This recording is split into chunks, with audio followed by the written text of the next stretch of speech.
Ermənistan Milli Təhlükəsizlik Xidməti Erməni Apostol Kilsəsinin dini lideri 2-ci Qareginin hazırda həbsdə olan qardaşı arxiyepiskop Ezras Nersisyanın xarici dövlətlərin xüsusi xidmət orqanları ilə əlaqələrinin müəyyən edildiyini açıqlayıb. Global Info xəbər verir ki, Milli Təhlükəsizlik Xidməti Nersisyanın həmçinin 1986-1988-ci illərdə SSR Dövlət Təhlükəsizliyi Komitəsi ilə əməkdaşlıq etdiyini bildirib. Ermənistan Baş naziri Nikol Paşinyan və həyat yoldaşına məxsus olan Haykakan Zamanak qəzeti isə keçmiş prezident Serj Sərkisyanın da Sovet dönəmində KQB-yə Nərimanov kod adı ilə işlədiyini yazıb. Hətta 2016-cı ildə Ermənistan parlamentində bir sıra qanun layihələrinin müzakirəsi zamanı fraksiyalar arasında mübahisə yarandığı, Sərkisyanın Nərimanov kod adı ilə KQB-yə işləməsinin xüsusi vurğulandığı deyilir.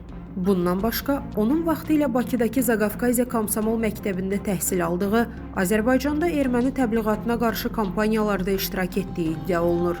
Bildirilir ki, Sərkisyan KQB-nin Azərbaycan bürosunun əməkdaşı olsa da, sonradan Moskvanın təlimatı ilə ermənipərəst mövqe sərgiləyib. Ermənistanın birinci prezidenti Levon Ter-Petrosyanın da 2012-ci ildə mətbuata müsahibəsində bu iddiaları təsdiqlədiyi qeyd edilir. Əziz izləyicilər, xəbərlərdən məlumat əldə etmək üçün kanalımıza abunə ola bilərsiniz.